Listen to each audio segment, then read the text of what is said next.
Hey, how's it going? My name is Alex Barham. I'm an ambassador for Mountain Man Outdoors in upstate New York. This is a review of one of my favorite creek boats out there, the Dagger Newmad. It's the second generation of one of the most iconic creek boats out there. Something which, if you spend any time on river, you've seen either the old version or the new version of the Nomad. It's pretty much the iconic displacement hull. The two styles of creek boats that you'll see being a planing hull, so flat in the bottom, like what you'd see in a playboat, Zen, Nirvana, something like that, or a displacement hull, so a Nomad, a Hefe, anything on Liquid Logic. And this pretty much is one of my favorite boats. The last couple of years, my go-to has been a Machno, just because it's a slightly higher performance cut almost of a Nomad. But really, this is a boat that I just broke my teeth or cut my teeth on so many amazing creeks and places.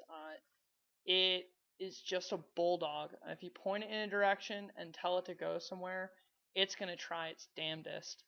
And the other thing that stands out to me when I think about what differentiates the Nomad is the fact that your ability to gain and shed speed with a pretty accurate precision is just amazing in this boat.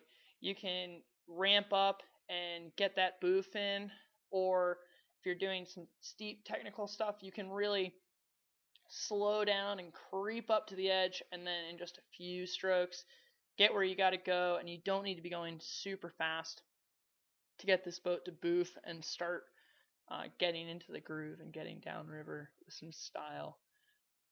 As with all the Dagger boats the last few years, it's got that contour outfitting with the leg lifters and all the pads, which just seals the deal on this boat. It's not like some other manufacturers where you feel like the boat was designed in CAD and then they kind of just like took a seat from whatever was on the shelf, said, yeah, this fits, and we'll just kind of give them some padding. See, maybe they'll find a way to sit in it and not lose their legs. Um, this boat is a couch. Every time I get back in that orange one that's on right now, that just kicks around, I am just blown away by how I get in it, and I'm wearing my dry suit. I'm not. I've gained weight. I've lost weight. Whatever. It's just super comfortable. Maybe I got to throw a shim in, take a shim out, but before I know it, I'm in the boat. I'm in the groove, and I'm just crushing again. Um, this boat comes as a bit of a change from the previous models. If you knew the old Nomad 8.1s and 8.5s or whatever those number versions were, the small, medium, large is how you know that, okay, this is a Newmad. This has been made in 2015 or newer. You'll find them to be higher volume, longer, a little bit sleeker design, and just a better overall rocker profile. By comparison, I find the new Mad to the old Mad to be a lot less bobby, a lot quicker, and it's just all around refined. I mean, they left that boat alone for so long that when they decided they were going to make a new version, they really had a high bar to set to do something better that was worth putting a new boat into production. And I really think they nailed it. I know they spent a lot of time working on it, and it definitely shows. The one thing that people dislike about this boat is how it deals with some eddy lines. A lot of the, for all of the great things there are about displacement hulls, the one place where it's going to fall flat every time is going to be trying to deal with slicing in and out of eddy lines. Um, it's just harder for you to grab on if there's nothing to grab on with on your chine. That said, watch this clip. When I come into the eddy line here, I'm steaming and I just blast the eddy line and jump over it. No problem. That's basically the answer right there is if you come in and out of eddies and in and out of currents with speed, you're going to blast over them in a displacement hull like the Nomad. On the flip side, you can use the wishy-washiness to your advantage, and you can find yourself able to just kind of hang out on some of these currents and not get dragged one way or the other. So I actually kind of like that about this boat. I feel like it gives me a little more leeway to play with. I don't feel any more of a disadvantage in big water. Even though something like a Mamba, Phantom, Machno, where you have a little bit more edge, it can be much easier to dig in and go in a certain direction.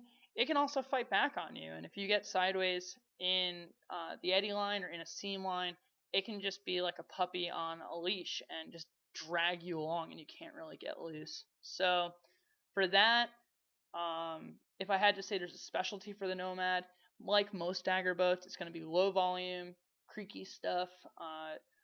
They do a lot of their testing in Nashville, and that's what they got down there. It really shows. But like I said, I have no issue taking this wherever. I might find myself wishing I had a little more oomph when it came time to drop edge and go, but I can honestly say I've never found myself wholly lacking. Another great thing about this boat is between myself having an epic swim where the boat took a long trip downstream and got, borderline destroyed, and another person we know who lost his boat in a gorge for at least one night, maybe 2 nights before getting it back. We've discovered that these boats can take an absolutely amazing amount of just thrashing. You can beat the bejesus out of one of these boats in low water, rock bouncing, pitons, and pretty much nothing that hot water and a little bit of patience won't take care of. Grinding your way through this hull is nigh on impossible, at least as far as I've found in normal use. Some of the early batch boats did crack. We went through like 8 of them. I think we had maybe 1 or 2 crack, which is actually pretty decent for a first run of boats.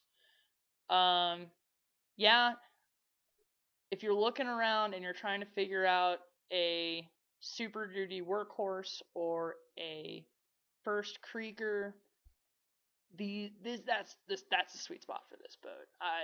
It's really hard to come up with something else where you've got an incredible warranty, excellent outfitting, bomber plastic, and a really good boat design all wrapped into one. And this boat it was a staple in its previous version for a long time. It's going to continue to be a staple.